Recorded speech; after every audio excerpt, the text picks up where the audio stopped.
We'll move to the second one. In triangle ABC, AD is the perpendicular bisector of BC. So show that triangle ABC is an isosceles triangle in which AB is equal to AC. So what we have to prove? AB equals AC. So now what is given there? AD is the perpendicular bisector of BC. Perpendicular means it forms 90 degree at the base, and it is also bisector, means divides that base into two equal parts. BD equals DC. So now compare these two triangles in triangle ABD and triangle ACD. So it's given that angle ADB, this will be equal to this one, both are equal to 90 degree. And AD is the bisector of BC, means these two parts are equal. BD equals DC. And AD is common for both the triangles. Now we got three terms, one angle and two sides. So which congruence rule? So yes, A, yes. So yes, A, yes. According to SA's congruence rule, those two triangles are congruent. If two triangles are congruent, then the corresponding sides are equal. Therefore, AB. So if you fold this triangle like this, so AB and AC will overlap. So they coincide. They are congruent parts. So AB will be equal to AC. Now, third one. So here ABC is an isosceles triangle in which altitudes BE and FC. What do you mean by altitude? So that is the perpendicular height. So it forms 90 degree on that sides. So these two angles are 90 degree. So ABC is an isosceles triangle. So that AB is equal to AC. So here these two BE and FC are altitudes. So they are drawn on equal sides, AC and AB. So show that these altitudes are equal. We have to prove these altitudes, perpendicular heights, BE is equal to FC. So for that we have to compare this triangle, triangle ABE and triangle AFC. So for that triangle, so it's given that angle E, this is 90 degree, this is also 90 degree. Angle E is equal to angle F. So here this angle E of triangle ABE will be equal to angle F of triangle AFC. So angle E and F both are equal to 90 degree. And it is given that AB of triangle ABE will be equal to AC of triangle AFC. So these two sides are equal. And which angle is common for both? Angle A. Angle A belongs to this triangle ABE and A belongs to AFC. So angle A is common. So according to AAS congruence rule, so you can say those two triangles are congruent. If two triangles are congruent, then the corresponding sides are equal. So the altitudes are corresponding sides, they are equal because they are corresponding parts of congruent triangles. So that fourth one, ABC is a triangle in which altitudes BE and CF, two sides AC and AB are equal. In this sum, what is given? Altitudes are equal, that is BE and CF are equal. Then we have to prove triangle ABE is congruent to triangle ACF. And second thing, AB is equal to AC. So now compare this triangle ABE, this triangle, and triangle AFC. So in those two triangles, what is given? Altitudes are equal.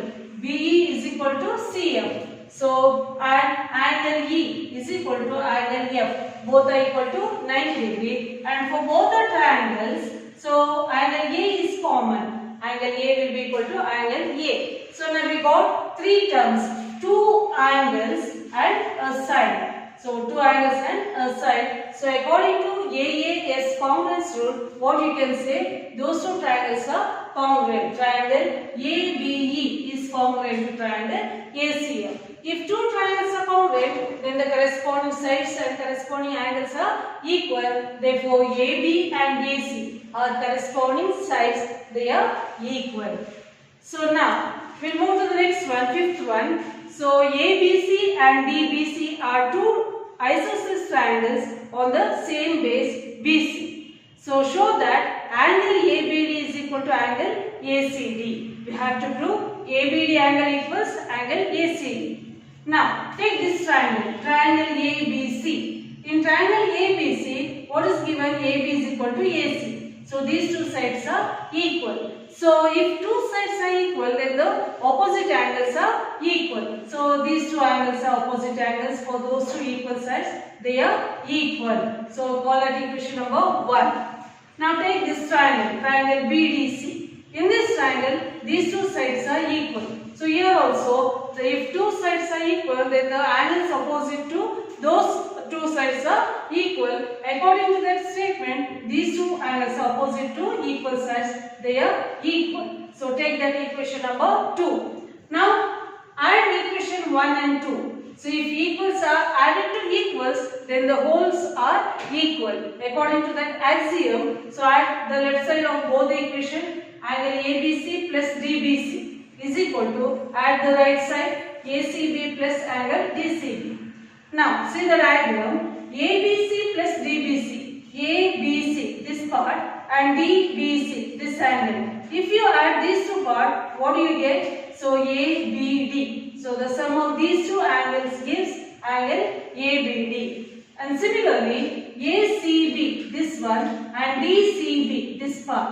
If you add these two parts, what will you get? Angle ACB. So the sum of these two gives angle ACD. So now we have proved angle ABD is equal to angle ACD. So exercise 5.3. See the first one. Triangle ABC and triangle DBC are two isosceles triangles on the same base BC and vertices A and D are on the same side of BC. If AD is extended to intersect BC at P, show that triangle ABD is congruent to triangle ACD. So what is given here? Triangle ABC and triangle BDC are two isosceles triangles. So in which ABD is equal to AC, BD is equal to DC. Now we have to prove triangle ABD is congruent to triangle ACD. Take this triangle ABD and ACD. So what is given? AB is equal to AC, BD is equal to DC. So AD is common for both the triangles. Therefore what we can say, according to SSS congruence rule, those two triangles are congruent. ABD is congruent to triangle ACD. So first part we have to prove. We have proved. Next, second point, what we have to prove? Triangle ABP is congruent to triangle ACP. So now take this one, triangle ABP, this one, triangle ACP. Here AB is equal to AC, so it's given, and just that we have proved these two triangles are congruent. Triangle ABD and ACD are congruent. Then these two angles are corresponding angles. So now we have to take that corresponding angles here. So angle BAP is equal to angle CAP. So these two angles are equal. So AB is equal to AC, BAP equals CAP. These two angles are equal because these two triangles are congruent. So these two are corresponding angles. Now AP is common for both the triangles. So we can say those two triangles are congruent. Triangle ABP is congruent to triangle ACP. Second part we have proved. Third one, AP bisects angle A and angle D. So this line AP bisects angle A. Bisecting means that is dividing into two equal parts.